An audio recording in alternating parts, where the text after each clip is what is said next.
Welcome to my channel. Sorry I've been offline for a little bit. I actually have another channel that I'm working on as well, so it's just trying to balance the two out. Given that I have a little more time, I am trying to get back into devoting more time to my channels.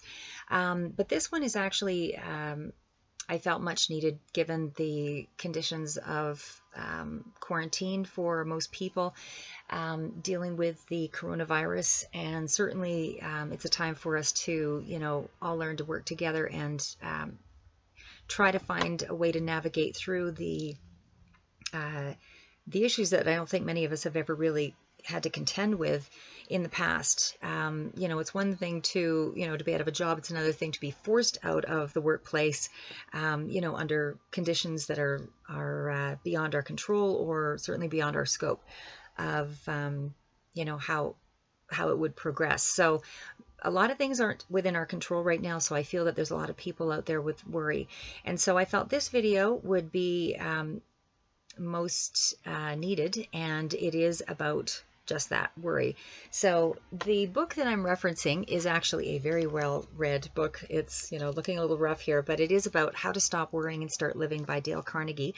Dale Carnegie, was around for many, many years. He's long past death now, but certainly a lot of his words still resonate. And for sure, I think in these harder times, but again, just to remember and keep things in context, we've gone through so many other issues in history with the Great Depression and wars and all of those things, and we've been able to find our way through them. So, I don't feel that this is something that we won't also be able to navigate, but it does take a whole new mindset to be able to find a way to resource and reconstruct our way of doing things. We're used to going to a job in a traditional sense, brick and mortar, as they say, business, and putting in the time for money, all of that kind of thing. And now we're having to navigate through new territory. A lot of us are doing things that are more online, and certainly that's a great way to to build businesses, because that is the wave of the future. So it's almost like we're being prompted to do the research now, and we are given the time to be able to do that. So I hope everybody out there is at least making some use of that, instead of feeling frantic and not able to grasp the options still available to them. As I say, we can get stuck in a mindset and feel overwhelmed, and it's at that time, those times, that we can also, as I say, refer to children are a wave of the future here, and so they certainly do have access to a lot more material on the internet and know how to navigate through all of that. So I think when you work in tandem, you will see that you will be able to overcome this as well. So anyway, moving on past that, Dale Carnegie actually quotes William Osler, and he says to care less about worries and start caring more about your present tasks and goals. So this is one of the ways to overcome worry. Most of counseling techniques, and certainly constructive ways of dealing with issues, is to be rational and factual, resource things, and certainly trying not to catastrophize and make things bigger than they really need to be. And as well, it's important to be able to not make the small issues larger than they need to be. And so just in saying that, I would also say that, and I have referenced this in other videos, spoken on this topic to a degree, that first you need to get all the facts, whatever the problem is that you're trying to deal with. Throw it on a piece of paper. It just helps to clarify your mind, get things out of your head so that you're actually able to find some actionable steps. When you keep things stuck in your head and you just go over and over and over and ruminate on those issues, you're not able to move forward. So you want to get all the facts, you want to write it all down, look for possible solutions, maybe, 10 top solutions to overcome a situation, and then find a way to act on it. Again, there is going to be some footwork that needs to be done, and again, that was the difference between where you are now and where you want to be. You have to become someone else. So you're being given this as an opportunity to become the person that you never thought you could be, but somebody who is certainly more able to grasp control over their own life, standing in your own power, empowering yourself by doing the research. Don't feel overwhelmed. Do the research, break it down into small actionable steps. So again, worry is really where you feel you've come up against something, you're stuck, you're feeling overwhelmed because you're maybe thinking of too many things at one time. And again, if you start to ask yourself, what's the worst case scenario here? And then if you can accept it on the worst case scenario, then you can also break it down and realize that it is still something that is within your control. So again, if you're able to accept that worst case scenario and then accept it on a mental level and say, okay, well, if worst comes to worst and I have to move or I have to do this, so be it. I take my hands off the wheel, and then you start to break it down and start to look for resources. So again, get all the facts, break it down with rational thinking, logical thought. Try to get more resources from the internet. You can start to look at people's comments on certain websites that speak to your problem or the issue that you're dealing with.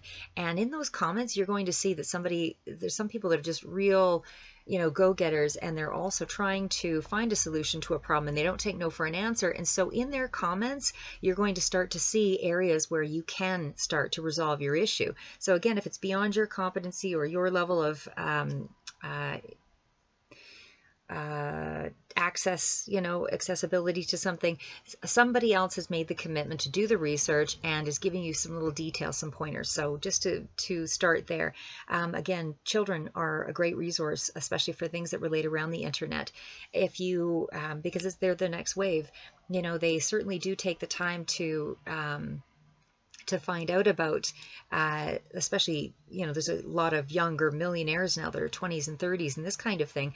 So if you're taking the time to, look at some of the things that they started out with, and again, you got to start somewhere. So if you start out with some of the smaller measures online for accessing additional or secondary income or passive income, doesn't have to be investment strategies and dealing with high stake portfolio management and that kind of thing, but it can be small things. For example, there was one person, it was a younger person actually, that started out with his mother creating some kind of she had something to do with a craft site, I believe it was, and he had created a template for a design for, crochet squares or whatever it was. And again, it doesn't sound like much, but when you're charging $4 for that and it's global, you're looking at, a significant start there. So sometimes we just need a little starting point to give us an advantage or the incentive to move ahead with larger scale ideas. So don't discount the smaller steps. So again, first get all the facts. Once you've got the information that you need, then you make a decision. Decisions come easier when you make them on a consistent basis. So smaller decisions don't negate because they actually help you to feel more confidence in making the larger decisions. And then once you have those decisions, you're actually acting on it in a larger scale way. And then once you've already done this before, then it's no big deal. So once you feel stuck and you are worrying and ruminating, that's because you've allowed yourself to build it into a catastrophic idea and you feel like you don't have any options. But again, it's not because you have, it's more so because you haven't actually allowed yourself to navigate through it creatively to find the solutions. So what is the problem? What is the cause of the problem? What are the possible solutions? What is the best solution? So again, how do you break the worry habit before it breaks you? You make sure that you stay busy. You allow yourself to think about it and then free up your time so that you're not thinking about it. And that is that quiet time. Sometimes people need to meditate, take a walk, whatever it is, just to allow your intuitive side just to kind of come through and, help you to move toward something you've never thought about, an inspiration that gives you an inkling about what direction to take.